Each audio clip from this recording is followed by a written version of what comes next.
Welcome to this look at a new mod map to Farming Simulator 22 with me, MrSealyp. I find myself today here on a new map, Arecibo Observatory Memorial Map. This is by XaresHolzWelten, 65.24 megabytes download. This is primarily a logging map. Primarily, we'll say that. What's amazing about this map is the setting, the detail. It's incredible. So the Arecibo Observatory was built originally, it's owned by the US government in Puerto Rico. Was built in '63, I believe, by the original DARPA, Defense Advanced Research Projects Agency, to detect incoming missiles, interplanetary stuff, that kind of, it was near-Earth collisions, those kind of things, and it was handed over to the National, Research Agency. That could be wrong, but anyway, and it's been famous for being used in film. I'm going to talk about that in a little while because I have an interesting anecdote to go along with that. And it was recently decommissioned in 2020 after a couple of hurricanes, and cables broke, causing damage, and it was the cost of keeping it running. And up until 2016, it was the largest radio telescope, largest single dish radio telescope, in the world, which was then surpassed by one in China. There you go, bit of interesting information. It was also the site in 1974, the Arecibo message was sent from here, part of SETI, the Search for Extraterrestrial Intelligence. They beamed a message out into the stars in 1974, 21,000 light years. It travelled out, it was beamed to a specific location out near the edge of the Milky Way galaxy. Honestly, it's amazing, it's incredible stuff. Anyway, that being said, we'll get around and have a look at some of because the detail is on that is wow. But let's have a look at the map, shall we? This is what it looks like. So here we have the Arecibo Observatory dish. In the middle, there is a visitor centre. We're going to go and have a look at. Again, the detail there is amazing. What do we start with on New Farmer? We start with plot 17 all the way out here and section 4 here, which is a placeables area. These brown darker sections are placeables areas. We're going to go and have a look at a couple of those to give you some idea. And then the key down the bottom shows you all of these different sections, what types of trees there are for your login. Prices on those are fairly expensive, but not horrendous. But the actual placeables areas are much cheaper. So if you want to do fields, you can absolutely plough fields out, do your own fields, no problem at all.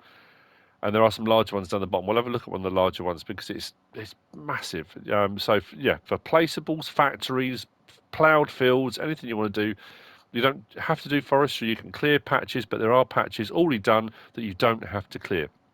I know with a lot of forestry maps, even the idea of, even if you don't do logging, of having to clear forested areas, people are like, well, I haven't got the time, I can't be bothered. They're already done here for you, which is pretty cool. Saves a bit of time, doesn't it? You can use the dish as a racetrack if you want to. I know on one of the last maps by XaresHolzWelten, he likes his racing, his rallying. So there's lots of tracks. If we zoom in, there's lots of dirt tracks, there's lots of pathways and tracks running around, so you can have races with your mates or whatever you want to do. It's entirely up to you, which is really cool. There are no mods added into this map by the map maker. No mods under build mode, no mods under vehicles, anything like that. There are no contracts available because there are no fields, and there's no biogas plant. There's nothing to stop you putting a biogas plant in, especially if you've got a biogas plant, a modded one maybe that takes wood chips. That might not be a bad idea with all the logging available. So that's how we stand. What have we got? Collectibles. There are 100 collectibles. You'll see those. There's quite a few knocking about as we go around. We start off here. We have a sleep trigger in place. Over here, we have a first sale point, or the sale point, the multi-sale. Now, this does say double income at the multi-sale.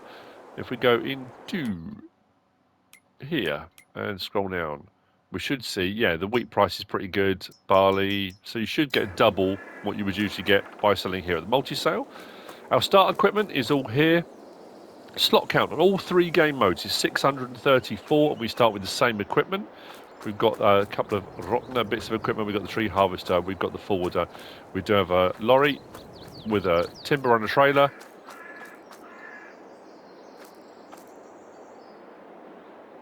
Cool. We do have a clamp trailer, pickup, JCB with a dolly. We do have a big old wood chipper as well. That's pretty cool. We don't often start with bits of equipment like that. Behind that, we've got the vehicle workshop with the repair trigger, workshop trigger to the side. And as you can see, the first few of our 100 collectibles, 1,000 for each as you go around. Over here, we've got the sawmill. I'm just going to very quickly put some money in. Because if you buy the sawmill, which will cost you 200,000, and when we go on to this trigger here, you will see cycles per month, 24,000. This is 10 times faster than a standard sawmill. So production, once you've got your logging, lumber and stuff in, 10 times faster. So you get loads of planks. So if you want to do a load of logging and make a load of money, you can. We've got a pond in the middle for water, but obviously there are water mods galore. So you don't have to use the pond, you can pick and choose with that. Livestock market.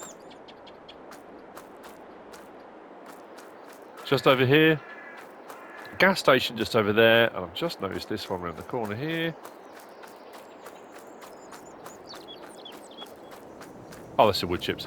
So wood chips, as you buy product from your sawmill, will be available there, being guarded by the little sheep collectible. That is the bulk of everything. I mean, if we go back out to the map, you will see all clustered around here. What we're going to do is grab the pickup. We're going to whiz round, have a look at the dish, have a look at the visitor centre, and like I said, we're going to whiz out and have a look at a couple of the placeables areas, just so you get an idea really of the size of them. They don't look that big on the map, but plenty of space. I can't go over that. As a backdrop for a forestry map, it's so good.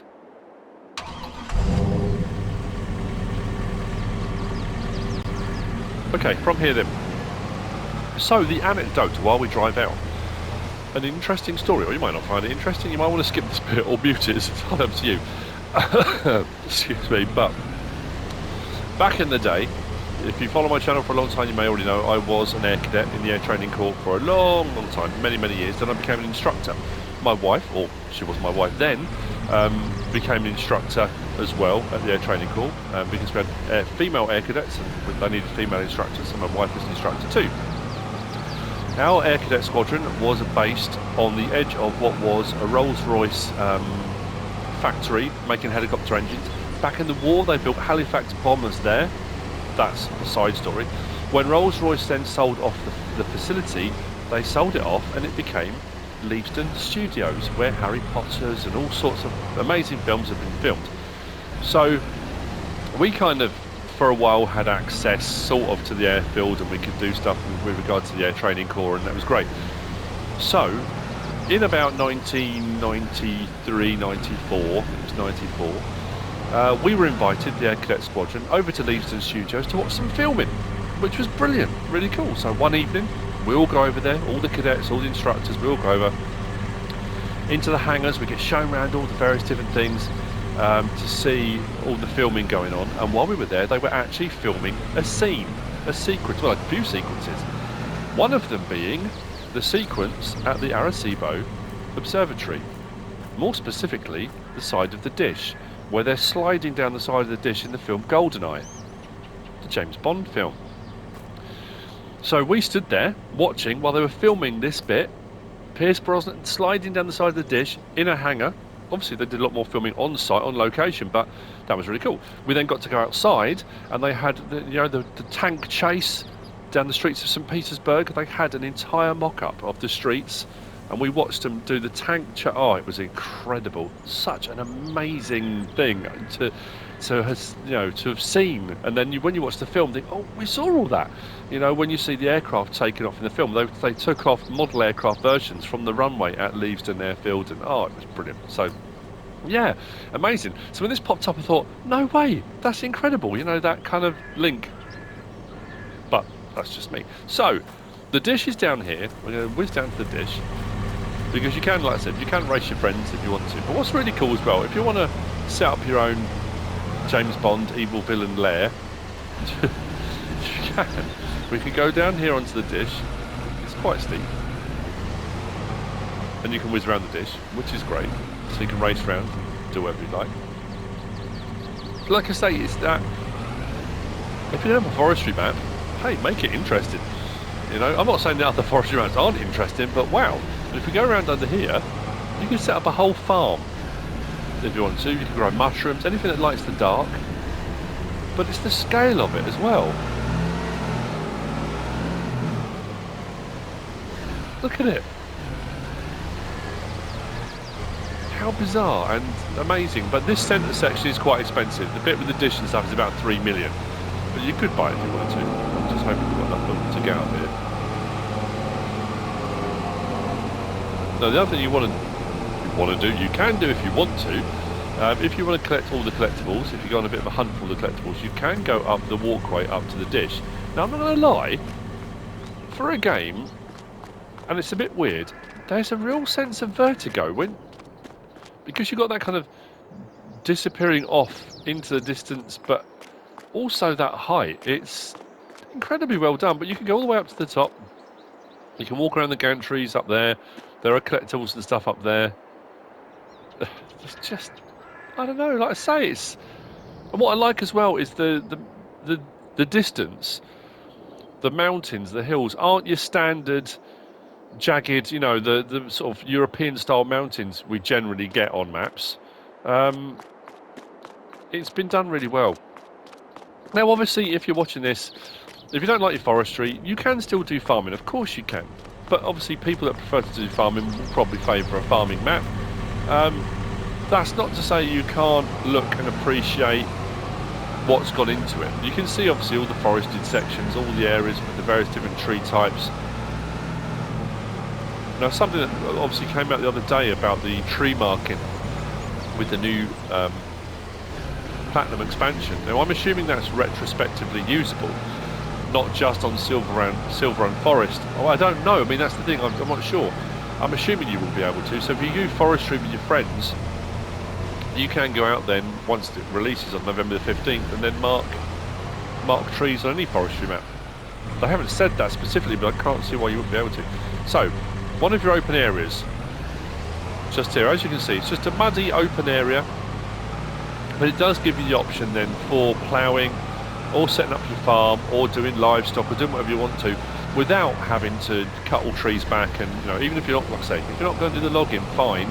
There are a lot of mods, mulches, tree removal items. There's the devourer that will wood chip trees very, very quickly. But if you don't even want to spend the time doing that, it makes life a little bit easier having sort of large placeable areas. So, carrying on from there, we're going to head round to the visitor centre. And the visitor centre is amazing. It blew my mind. Again, the detail, the time and effort put in, it's incredible. We'll drive up to it. Walking up here. Now, I said about the Arecibo message in 1974. What's really cool is, if we go into here,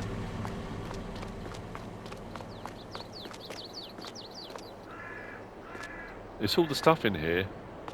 Like I say, model of the actual dish, the gantry system, all the information, design and construction, general information, research and discoveries, the collapse of it. It's got all the stuff here. Loads of collectibles here as well.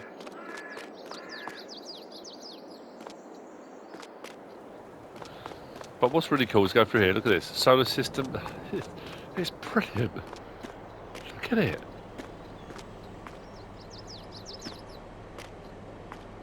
But over here, we've got the thing about the Arecibo message, and if you go and stand on it,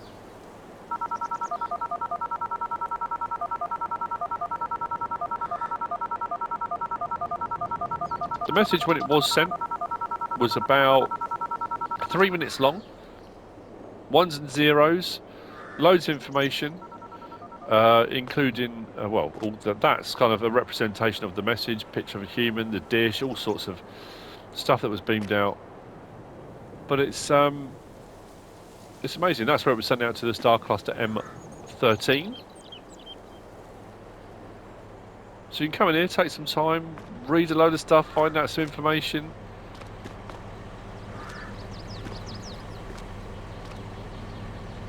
I love it. It's really cool. It's obviously a real passion. I know people often message me and ask me about modders and map makers, and will say, you know, can I contact a modder? Can I contact a map maker to ask them to make a map or to do a specific thing? My response is always the same. You can. Some modders and map makers are quite receptive to questions, feedback, requests. Some aren't. But also, you have to remember that most modders and map makers do what they do because they have a passion for it.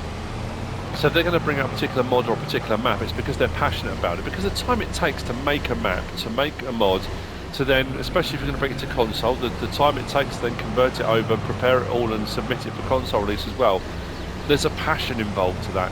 And you can see that with this stuff here. XaresHolzWelten, the passion that's gone into making this. Now the logging's not going to be easy on here either. You know, there's a lot of these areas. It's steep, it's hilly, it's not going to be straightforward. But I'm trying to find where the turning is. I think we're a bit further along. I'm assuming I've gone the right way. I think I am.